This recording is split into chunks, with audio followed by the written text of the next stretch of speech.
आदेश है ये जो आदेश होते हैं, आदेश किसके स्थान पर? स्थानीय के आदेश। आदेशानाम स्थानीय अर्थाभिधान, स्थानीय के अर्थ का अभिधान कराने के लिए, स्थानीय के अर्थ का ज्ञान कराने के लिए समर्थ, वो क्या होते हैं? समर्थ होते हैं। कौन? आदेश। समर्थ सेव आदेशता इति, जी। समर्थ सेव आदेश आदेशता इति, आदेश जी समझे कि नहीं? जी। कि जो आदेश होते हैं जी। वो स्थानीय का स्थानीयर्थ अभिधान, मतलब स्थानीय का अर्थ का अभिधान कराने के लिए, स्थानीय का जो अर्थ है उसका ज्ञान कराने के लिए समर्थ सामर्थ्य उसके अंदर होता है। किसके अंदर? आदेश के अंदर। भाई देखो, लट का अर्थ क्या है? वर्तमान। उस लट के स्थान पे क्या आदेश होगा? तिप। तो तिप क्या हो गया? आदेश। और स्थानीय क्या हो गया? लट मतलब लौ रहेगा। जी। तो लौ में जो लफ्ज़ में बैठा हुआ जो क्या वर्तमानत्व है, वह वर्तमानत्व किसमें भी आ जाएगा? आदेश में भी। तो वही है कि स्थानीयर्थाभिधान, स्थानीय का जो अर्थ है क्या? वर्तमानत्व। लौ का जो अर्थ क्या है? वर्तमानत्व। उस अर्थ का अभिधान ज्ञान का जो समर्थ है कौन? आदेश। समर्थ से आदेश। समर्थ कहाँ है? आदेश में है। इसी न्याय, इस न्याय से हमें समझना चाहिए कि भैया जो आदेश होते हैं वह आदेश स्थानीय अर्थ का ही अभिधान कराते हैं और किसी का नहीं। ठीक है ना? वही कहा कि आदेशानाम च स्थानीयर्थाभिधान समर्थस्य आदेशते न्यायेन ते। न्यायेन ते कहते जी। विद्वांसः भाष्यकारः। ठीक है। मुख्यम वाचकत्वं तु तथा कल्पनया बोधिते तत्समुदाय रूपे पदे वाक्ये वा। मुख्यम वाचकत्वं का जो मुख्य वाचकत्व होता है, मुख्य वाचकत्व जहाँ होता है मतलब मुख्य अर्थ का बोध जहाँ से होता है, तो मुख्यम वाचकत्वं तो तथा कल्पनया, वह भी जो कल्पना के द्वारा बोधिते तत्समुदाय रूपे, बोधित जो समुदाय रूप है किनका? वर्णों का, जो पद है, जो वाक्य है वाह। ठीक है। तो मुख्य वाचकत्व कहाँ है? का तत् समुदाय रूप में मिलेगा या पद में मिलेगा या वाक्य में मिलेगा। जो कल्पना के, जो हमने कल्पना करी वाक्य की, पद की, पदों में प्रकृति प्रत्यय की, ठीक है ना? इस कल्पना के द्वारा ही मुख्य वाचकत्व अभी तत्समुदाय रूपे पदे वाक्ये वा। तत्समुदाय रूपे, वर्णों का जो समुदाय रूप है, प्रकृति प्रत्यय का समुदाय उसमें, पद में और वाक्य में क्या होगा? मुख्य वाचकत्व। मुख्य वाचकत्व मतलब अर्थ का, ठीक है ना? वाचकत्व उसका ज्ञान कहाँ होगा? ज्ञान किससे होगा? उसका समुदाय से ज्ञान होगा या पद से ज्ञान, पद में ज्ञान होगा या वाक्य में ज्ञान होगा।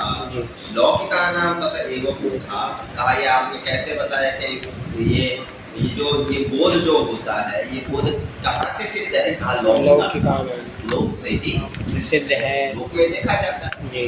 लोक में ज्ञान किससे होता है? अर्थ से, पद से होगा, जो वाक्य से होगा या तत्समुदाय प्रकृति प्रत्यय का जो समुदाय उससे ज्ञान होगा।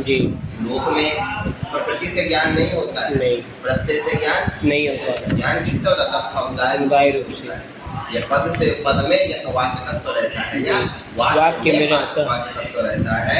लौकिका नाम, ये लौकिक के ही द्वारा तथा एवं बोधात्, उससे ही बोध होता है। उससे ही बोध होने के कारण मुख्यम वाचकत्व, जो मुख्य वाचकत्व है वो किसमें मिलेगा?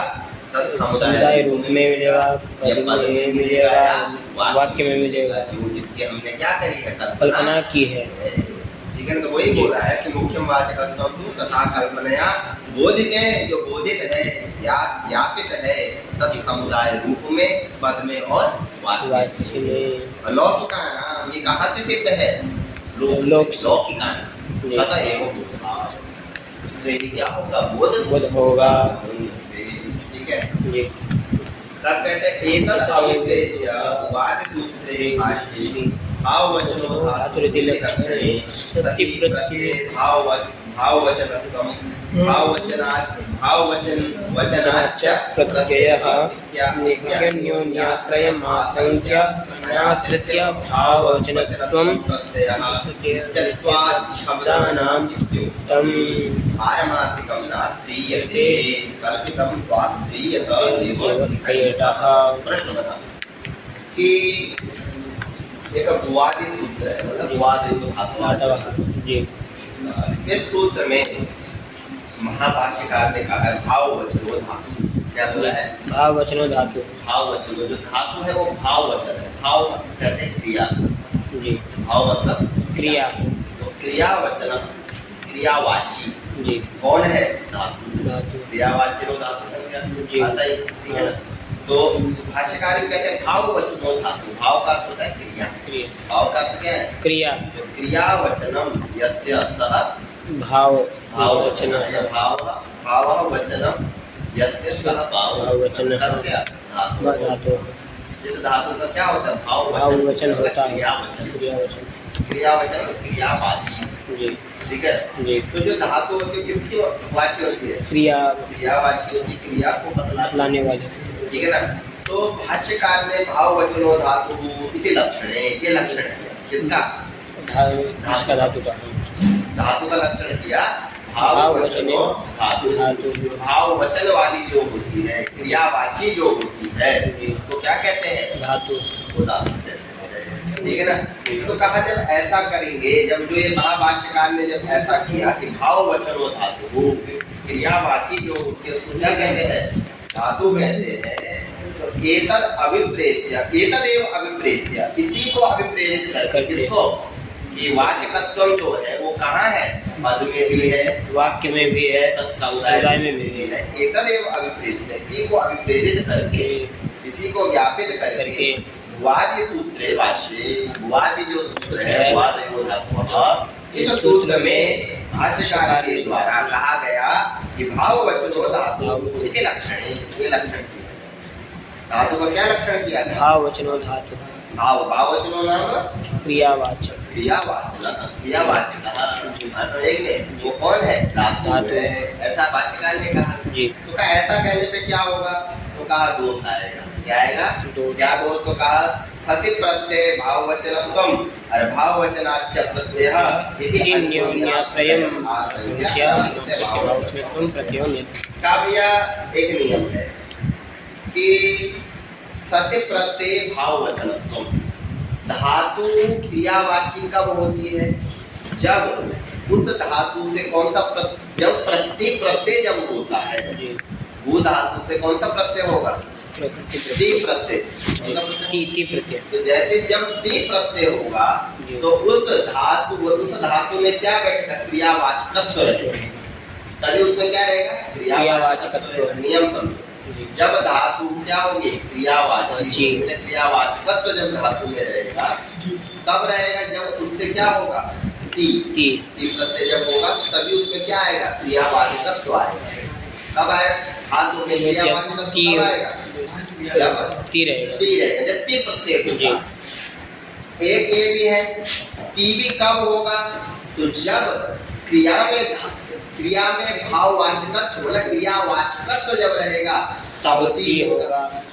तो ती जो प्रत्यय है वह भाववाचकत्व के आश्रित हो गया, मतलब क्रियावाचकत्व के आश्रित हो गया। और जो धातु है उसमें जो भाववाचकत्व है वो किसके अधीन हो गया? ती के अधीन हो गया। दोनों एक दूसरे के अधीन हो गए। बात समझे कि नहीं समझे? कि भैया ये कह रहा है कि जब ये रहेगा तब मैं रहूंगा जी, और ये कह रहा है जब ये रहेगा तब मैं रहूंगा। मतलब कि जब ये धातु है, ये क्या? वो धातु में क्रियावाचकत्व तब आएगा जब कौन सा प्रत्यय आएगा? ती प्रत्यय जी। समझे? जब ती आएगा तो उसमें क्या आएगा? क्रियावाचकत्व आएगा। लेकिन ये ती कह रहा है कि मैं तब आऊंगा जब इसमें क्या रहेगा? भू रहेगा, क्रियावाचकत्व रहेगा। समझे कि नहीं? हाँ। ये कह रहा है कि क्रियावाचकत्व कब आएगा? जब ती आएगा। ती आने पर इसमें क्या आएगा? क्रियावाचकत्व आएगा। क्रियावाचकत्व भवती कहने में तो क्रिया का ज्ञान होता है, पठति कहने में तो क्या होता है? क्रिया का ज्ञान होता है। समझा कि नहीं? है ना? क्या पूर्व से क्या क्रिया का ज्ञान हो जाता है? नहीं होता है ना? नहीं। तो ये समझेंगे ना समझे? हाँ। ये कह रहा है तो ये धातु कह रहा है कि क्रियावाचकत्व तो जब इसमें आएगा जी। तो तब कौन आएगा? ती आएगा। ती आएगा।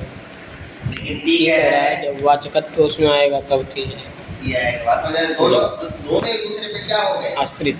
इसी को अन्योन्याश्रय दोष कहते हैं। बात समझ आ रही कि नहीं आ रही? जी। एक कह रहा है कि उस पे आश्रित और एक क्या कह रहा है? इस पे आश्रित। जी। क्या बात लगी कि नहीं? हाँ। है ना कि अंडा पहले की मुर्गी मुर्गी पहले जी। है? हाँ। अंडा अगर अंडा पहले तो फिर वो अंडा दिया किसने? जी। बात समझे? अगर अंडा पहले तो अंडा दिया दिया किसने? किसने? और अगर मुर्गी पहले तो मुर्गी भी अंडे से। जी। बात समझ आ रही कि नहीं? हाँ। दोनों क्या है? एक दूसरे पे किसी को अन्योन्याश्रय कहते हैं। किसी को क्या कहते हैं? अन्योन्याश्रय। ठीक है। तो यहाँ पर भी ये हो गया कि इस भू में क्रियावाचकत्व तब आएगा जब कौन सा प्रत्यय आएगा? ती आएगा। और ती कह रहा है मैं तब रहूंगा जब इसमें क्या वाचकत्व रहेगा। क्रियावाचकत्व रहेगा। बात समझे ना? हाँ। वही कह रहे हैं कि सति प्रत्यय भाववचनत्वम्। सति प्रत्यय होने पर ती आने पर भाववचनत्व आएगा, मतलब जी। क्रियावाचकत्व आएगा। हाँ। सति प्रत्यय सति प्रत्यय होने पर भाववचनत्व क्रियावाचकत्व जी। व धातु जी।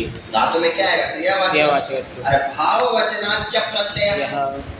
भाववचन से और जब भाववचन होगा मतलब जब क्रियावाचकत्व होगा तो तस्मात् प्रत्यय, उससे क्या होगा? प्रत्यय होगा। प्रत्यय होगा। जी। दोनों बोला कि नहीं बोला? हाँ। एक बोला कि सति प्रत्यय भाववाचकत्व प्रत्यय होने पर भाववाचक आएगा जी। और वो कह रहे कि भाववचन होने पर प्रत्यय आएगा। जी।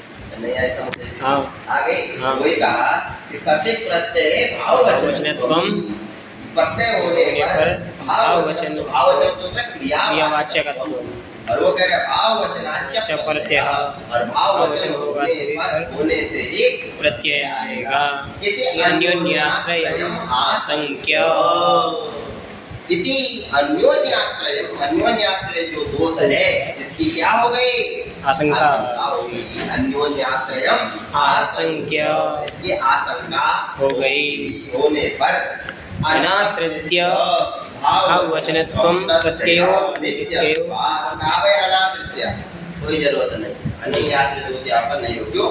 अनाश्रित बिना आश्रित हुए भी भाववचनत्वं प्रत्यय भाववचनत्व रहेगा। जी। प्रत्यय रहने पर भी भाववचनत्व रहेगा। कहा कैसे कह रहे हो आप ये बात? भैया उसे जब प्रत्यय आएगा जी। तो प्रत्यय किसको आश्रित मान के आएगा? भाववचनत्व। धातु में क्या होना चाहिए? भाव प्रत्यय होना चाहिए। वाचकत्व होना चाहिए तभी क्या आएगा? प्रत्यय आएगा ना। हाँ। तो कहा अनाश्रित बिना आश्रित के भी। समझ रहे हाँ। मतलब भाववचनत्व उसमें हम मान मतलब जरूरी नहीं है कि उसको हम ये प्रत्यय जो आ रहा है जी। वह हम कहेंगे उसको भाववचनत्व नहीं है, ऐसा नहीं है। बात समझे? क्यों? कि भाववचनत्व प्रत्यय नित्यत्व इसके होने पर नित्य क्या है कि व्याकरणों ने शब्द को नित्य माना है। जी। व्याकरणों ने क्या माना? शब्दों को नित्य है। क्योंकि हम शब्द किसको मानते हैं? स्फोट को। हाँ। ध्यान रखना हमारा जो शब्द है वो कौन है? स्फोट है। जी। और वो नित्य है। जी। वो क्या है? नित्य है। वो कभी उसका क्या नहीं हो सकता? खंड नहीं हो सकता। बात समझे कि नहीं? तो जो हम शब्द बोल रहे हैं तो क्या हो रहा है? ये तो प्रध्वंस है इनका। हाँ। इनका तो ध्वंस हो जाएगा। जो जैसे हम बोल रहे हैं शब्द का ध्वंस हुआ, खत्म हो गया। हाँ। लेकिन जो हमारा स्फोटात्मक जो शब्द है वो क्या है? वो नित्य है, उसका ध्वंस नहीं होता। क्यों?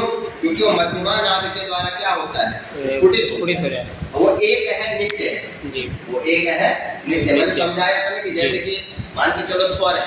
हाँ। स्वर तो एक ही है, लेकिन उसी स्वर से न जाने कितने गाने बनते हैं। वो गाने अनित्य हो सकते हैं। वो ध्वनियाँ है, वो क्या है? ध्वनियाँ है। लेकिन स्वर क्या है? स्वर तो एक ही है, वो नित्य है। उसी प्रकार से स्फोट हमारा क्या है? नित्य है। वो हमेशा रहेगा। जी। वो तो अनादिकाल से है। बात समझ आएंगे? और वो उसका ध्वंस भी नहीं होगा। इसलिए हम क्या है? हम शब्द को क्या मानते हैं? नित्य मानते हैं। शब्द को क्या मानते हैं? नित्य। जब हम शब्द को नित्य मानेंगे तो फिर भैया ये आशंका कहाँ से रहेगी कि भाई धातु में जब भाववाचकत्व होगा तो तब ती प्रत्यय आएगा। जब ती प्रत्यय तब आएगा जब उसमें क्या होगा? भाववाचकत्व होगा। बात समझ आएंगे? क्यों? हमारे लिए तो वहाँ पे ती है ही, वो तो हमेशा है। अरे भगवती हमेशा है। जी। भवती हमारे लिए क्या है? ये जो कल्पना की गई हमारे द्वारा जी क्या, यदि हम एक शास्त्र को निर्वहन करने के लिए हमने इसकी प्रतियों की क्या करी है? कल्पना की। लेकिन वास्तव में जब हम देखेंगे तो शब्द तो क्या है? नित्य है। तो भूति ये तो पहले से विद्यमान है जी, बात समझ आ रही है? भू में वाचकत्व है तभी ती है, और ती को मान करके उसमें क्या है? वाचकत्व है। तो भूति पहले से विद्यमान है, ऐसा नहीं है कि भू पहले भू आया फिर हमने कहा भू है तो अब ती आएगा क्यों? तो पहले से विद्यमान है, तो नित्य है सब जी। क्या बात समझ आ रही है? जी। तो वही कह रहे हैं कि अनाश्रित्य भाववचनत्वं प्रत्ययो नित्यः जी। अनाश्रित्य कुछ आश्रित नहीं है जी। भाववचनत्वं प्रत्ययः क्रियावाचकत्व और प्रत्यय दोनों है जी। बात समझ रहे हैं? क्यों है? नित्यत्वात् शब्दानां इति उक्तम्। नित्यत्वात् शब्दानां, शब्दों का क्या है? नित्यत्व है। शब्द तो क्या है? नित्य मतलब शब्द रहेगा जी। हमारी नजर में तो शब्द क्या है? नित्य है, क्योंकि हम किसको शब्द मानते हैं? स्फोट को जी। हमारा शब्द क्या है? स्फोट। ब्रह्म, उसी को हम ब्रह्म कहते हैं। बात समझाएंगे? वो स्फोट तो क्या है? नित्य है। उसका कभी नाश नहीं होगा। नाश नहीं होता तो हमेशा त्रिकालावादी है। क्या है? त्रिकालावादी। किसी भी काल में उसको बाधित नहीं किया जा सकता, हमेशा नित्य है, अनादि है। तो भैया भवती तो हमेशा है नहीं क्या? ये काल्पनिक वाला भवती तो चलो बनेगा, नष्ट होगा, लेकिन जो स्फोटात्मक जो भवती जो निकल रहा है वो तो हमेशा रहेगा। बात समझ आ रही कि नहीं? उसी प्रकार से नित्यत्वात् शब्दानां, शब्दों का क्या है? नित्यत्व है। तो शब्दों का नित्यत्व मानने वाले हैं। जब शब्दों का नित्यत्व मानने वाले हैं तो अब आप बताओ कि भू में वाचकत्व है, तब भू में वाचकत्व तब आएगा जब ती आएगा, या ती तब आएगा जब भू में वाचकत्व आएगा। ये कहना की क्या आवश्यकता है जी? है क्या? उसमें तो पहले से है। हम तो मानेंगे कि वहाँ में ती भी है, भू भी है, तो वाचकत्व के ती है वहीं पे, तो गया ही कहाँ? ती गया ही कहाँ? ये तो है ही पहले से। हमने कल्पना करी कि भू है, अब ती आया, ये आया, वो हमारी कल्पना है। बात समझ आने की नहीं आ रही है? वही कहा कि अनाश्रित्य वाचकत्वं प्रत्ययः, वाचक भाव प्रत्ययत्व हो गई, भाव वचनत्वं प्रत्ययः, इसमें किसी की आश्रितता की जरूरत नहीं है। अनाश्रित्य बात समझे? क्यों? क्योंकि नित्यत्वात् शब्दानां नित्यत्व, शब्दों के क्या होने पर? नित्यत्व होने पर इति उत्तम ये बताया गया है। बात समझ आ रही कि नहीं आ रही? हाँ। कहा तो फिर कहा कि भैया तब तो फिर शास्त्र की प्रक्रिया कैसे निभेगी? अगर आप शब्द को ही नित्य मान लोगे, ठीक है, मान लिया स्फोटात्मक शब्द नित्य है जी, लेकिन उस स्फोट को मान करके तो सब काम नहीं होगा शास्त्र में ना। नहीं, वही कह रहे हैं कि पारमार्थिकम नास्त्रीयते, हम पारमार्थिक का आश्रय नहीं कर रहे हैं जी। जो पारमार्थिक है, पारमार्थिक मतलब जो नित्य है उसका शास्त्र में क्या नहीं करेंगे? आश्रय नहीं करेंगे। किसका आश्रय करेंगे? कल्पना तो की जा सकती है ना जी। अरे कल्पना तो आश्रय है, हम ये नहीं करेंगे सीधा स्फोट ही है जी, लेकिन इस स्फोट इस जो काल्पनिक है, इस कल्पना में हम उसकी क्या कर रहे हैं? ये कल्पना कर रहे हैं कि भैया ये जो शब्द है वो क्या है? नित्य है। ये क्या है? अनित्य है। ठीक है ना? नित्य मान करके हम अपना कार्य कर लेंगे, ठीक है। अनित्य मान करके जहाँ पे कार्य नहीं करना होगा वहाँ पे नहीं करेंगे, फिर वहाँ पे कल्पना मानेंगे, ठीक है ना? तो इसी प्रकार से कहा कल्पितम तो आश्रय, जो काल्पनिक है उसकी तो आश्रय करना ही है। इति कैयटा, ये कौन कहते हैं? कैयट भाष्य की जिन्होंने टीका लिखी, प्रदीप टीका किसने लिखी? कैयट। जो किसने लिखी?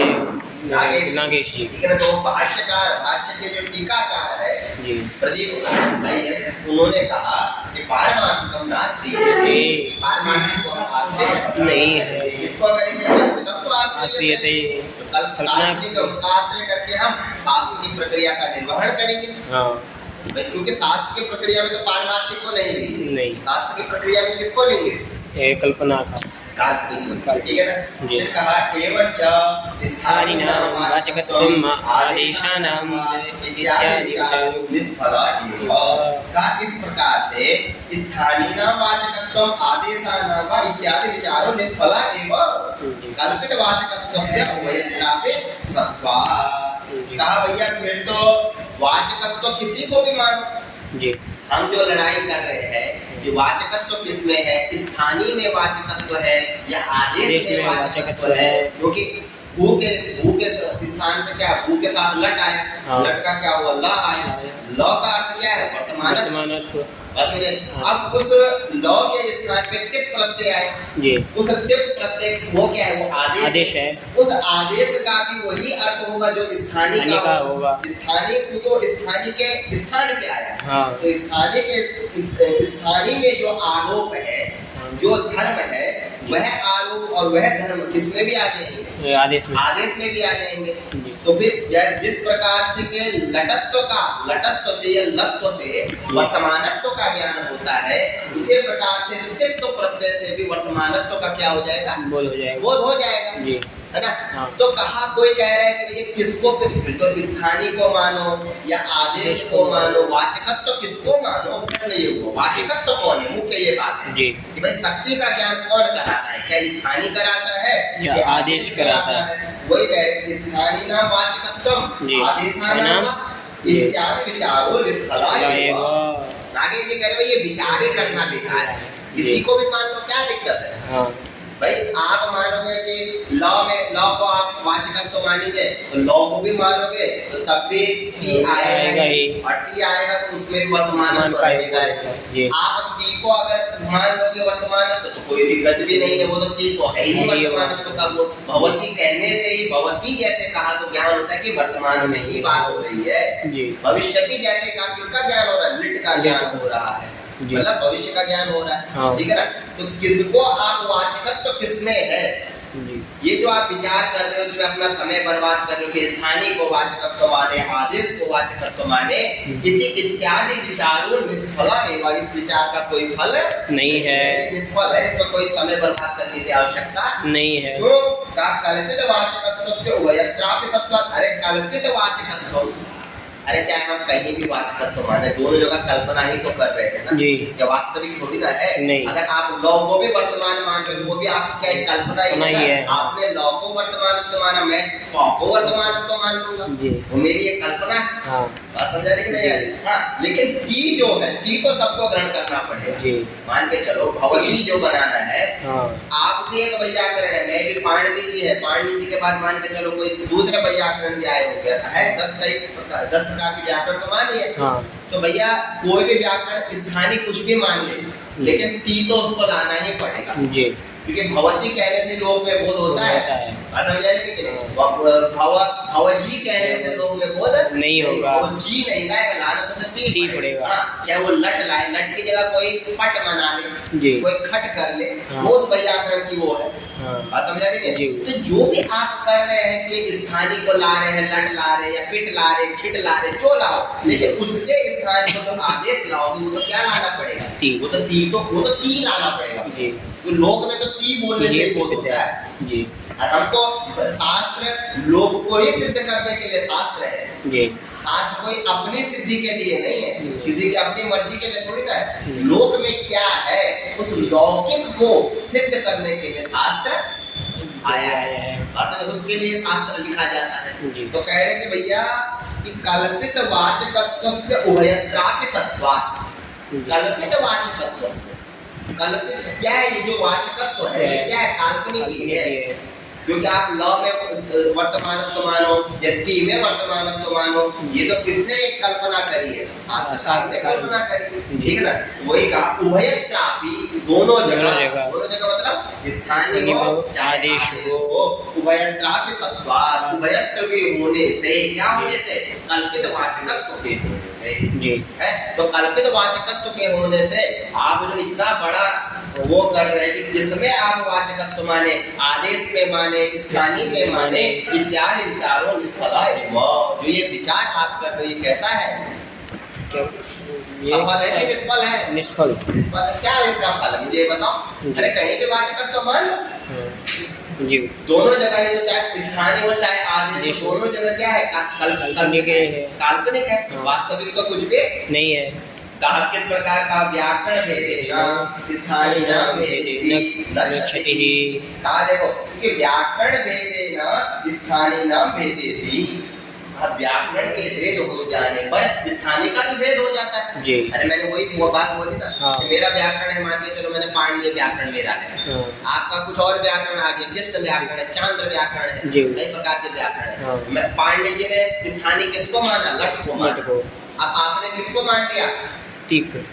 अरे आपने खट मान लिया, हाँ जी। पट मान लिया, हाँ। कुछ भी कर लिया, ती तो जी। बाद में आदेश आएगा। हाँ। स्थानीय कह रहे हो। हाँ। अरे जिस प्रकार से भू के स्थान पे लट आता है, लिट आता है, ये क्या है? पाणिनीय की कल्पना है। की अच्छा, आपकी भी एक कल्पना है चांद्र व्याकरण की जी। उसने भू के स्थान पे क्या लाया? पट लिया है। क्या लिया है? पट लिया है। जी। तो वो तो व्याकरण भेदेन, क्या लिखा है? व्याकरण भेदेन व्याकरण के भेद हो जाने पर स्थानीय नाम भेदे भी स्थानीय का भी क्या हो जाता है? भेद हो जाता भेद है। हो जाता है। लेकिन न क्षति ही, लेकिन फिर भी कोई क्षति क्षति होती नहीं, है। नहीं। क्यों? क्योंकि कुछ भी कर लो स्थानीय, लेकिन आदेश तो कौन आएगा? आदेश टी ही आएगा ये आएगा। जी। चांद्र हो चाहे फांद्र हो, बनाना तो उन्हें भवती है। ही है। अब वो भवती को कैसे बनाएंगे? उनकी वो है। जी। वो भू के स्थान पे पिट लाएंगे, वो और ला करके सीधा भव ले आएंगे, जी। उनकी वो है। हाँ। अरे पाणिनि जी तो भू लाए, ती लाए, फिर कर्तरी सबसे सब किया, भू और ती किया, फिर भू को सार्वधातुक का आदेश से गुण कर दिया, गुण करके एचो एवा से अवादेश कर दिया, तो भवती बना दिया। मेरी मर्जी है, मैं मान के चलो चांद्र व्याकरण वाले हैं, हमने तो पढ़ा नहीं, लेकिन चांद्र वाले ने क्या पता ऐसे बनाएगा? भव, सीधा भव धातु लिया है। क्या लिया है? भव। भू न कर करके भव लिया। मेरी मर्जी है ना, भवती बनाना है ना। जी। भव लिया, भव समय पिट लाया, भव पिट, फिर ती लाया, भवती बन गया मेरा। जी। क्या? हाँ। भाई वो अपने करना, बस ये है कि हमारे वो जो लौकिक जो व्यवहार है वो दुष्ट नहीं होना चाहिए, उसमें कोई क्षति नहीं होनी चाहिए। व्याकरण भेदेन स्थानीय भेदे पे न क्षति। भैया व्याकरण भेद हो जाने पर स्थानीय के भेद होने पर भी न क्षति, कोई क्षति नहीं है। किस प्रकार? लिपि नाम भेद इवेत। लिपि नाम भेदे इव, जिस प्रकार से लिपियों के भेद होने पर भी ज्ञान तो एक ही होता है। हाँ। मान के चलो आपकी मेरी भाषा हिंदी है जी। आपकी भाषा क्या है? मैथिली है। इनकी भाषा क्या है? हरियाणवी है। औरों की भाषा क्या है? गुजराती है जो। गुजराती है। मैंने कहा भैया चलो लिखो आप, राम के पिता कौन थे? दशरथ थे। आपने लिखा हरियाणवी में, मैंने लिखा मैथिली में, इसने लिखा हिंदी में, लेकिन अर्थ का क्या हुआ? राम के पिता दशरथ थे। यही हुआ ना। जी। तो लिपि नाम भेदे, लिपियों का भेद हुआ, अर्थ का भेद तो नहीं हुआ ना। बात समझ रहे कि नहीं? लिपि नाम भेदे, जिस प्रकार से लिपियों के भेद हो जाने पर अर्थ का भेद नहीं होता। अर्थ का ज्ञान तो वही होता है। हाँ। क्या मेरी बात समझ रहे हो? जी भैया। हाँ। कि भैया लिपियों का भेद हो जाने पर भी अर्थ का भेद नहीं होता। इसी प्रकार से व्याकरण का भेद हो जाने पर जी। इसका भी अर्थ का जो लौकिक जो शब्द अर्थ है उसका उसमें भेद नहीं होगा। भवती ही बनेगा। कितने प्रकार के व्याकरण आ जाए, अपने अपने नियम लगा ले, कुछ प्रकृति बना ले, कुछ प्रत्यय बना ले, लेकिन बनाना तो क्या पड़ेगा? भवती ही बनाना पड़ेगा। रामा ही बनाना है। अब रामा में रमो क्रीड़ायाम लगाओ, चाहे रमे क्रीड़ायाम लगाओ, चाहे रम लगाओ, कुछ लगाओ, बनाना क्या है? राम ही बनाना। रामा। बात समझ आ रही है? हाँ। इसी प्रकार से लिपियों के भेद होने पे जिस प्रकार से अर्थ में भेद नहीं होता, उसी प्रकार से व्याकरण भेदे भी अर्थ भेदे न क्षति ही। अर्थ के भेद में कोई क्षति नहीं है। व्याकरण भेदे स्थानीय नाम भेदे भी न क्षति। लिपि नाम भेद लिपियों के भेद हो जाने से पर जिस प्रकार अब यहाँ से आप दिशा दे दें, इसके बाद आप अपनी मर्जी लगाइए कि किसको वाचिकता। अभी भी निष्कर्ष नहीं है। हमारे शास्त्रकार दिख कर देते हैं, दिशा दे देते हैं। हाँ। ये दिशा है भैया, हमने अपना बता दिया। अब इसके आगे आप कुछ और सोचो जी। कोई अच्छा भैया अपने तो नागेश जी है। अब नागेश जी से अच्छा आशुतोष निकल गया कल भैया, कहेगा नहीं हम इससे आगे कुछ और डालते हैं। और तब लिख करके वो भी आगे क्या लिखी दिख। बस यही तक हमने दिशा दे दी। अब इससे आगे जिसको दिशा पता होगी वो लिखिए। क्या ये नागेश जी ने बोला भैया ये मेरा विचार है, मैं इतना सोचता हूँ कि आप आज का तो किसी को भी मान लो कोई दिक्कत नहीं है, सब काल्पनिक ही है। जिस प्रकार से व्याकरण के भेद हो जाने पर भी स्थानीय के भेद होने पर भी कोई क्षति नहीं होती। अर्थ तो वही होता है, अर्थ का ज्ञान तो वही करना होता है। जिस प्रकार से लिपियों के भेद हो जाने पर अर्थ का ज्ञान सेम ही है, समान ही रहता है, उसमें कोई भेद नहीं होता है। लगी कि नहीं लगी? जी गुरुजी, हाँ लग रही है, नहीं लग रही है, ठीक है, लग रही है तो लगाओ, ठीक है, आगे बोलो। अब छोड़ दीजिए गुरुजी को, छोड़ दे क्या?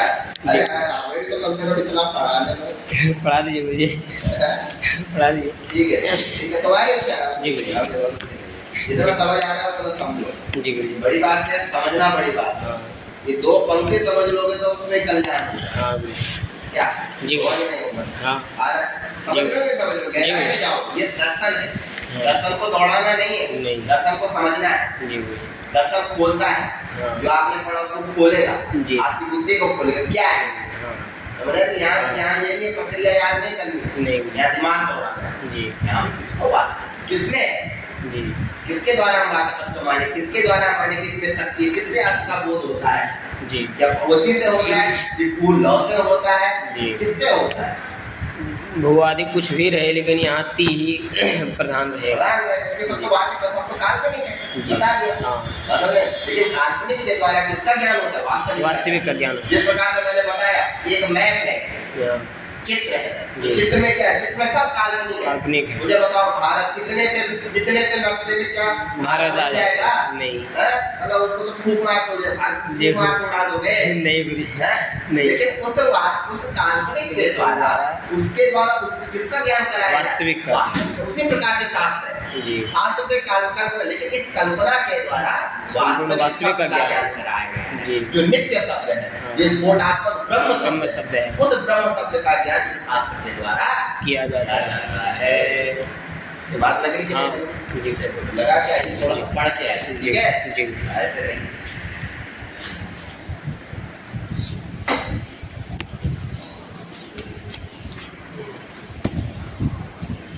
आइए सुबह आ जाइए, टाइम है 1 घंटा, मजा आया जी। दो ही पंक्ति पढ़ जी,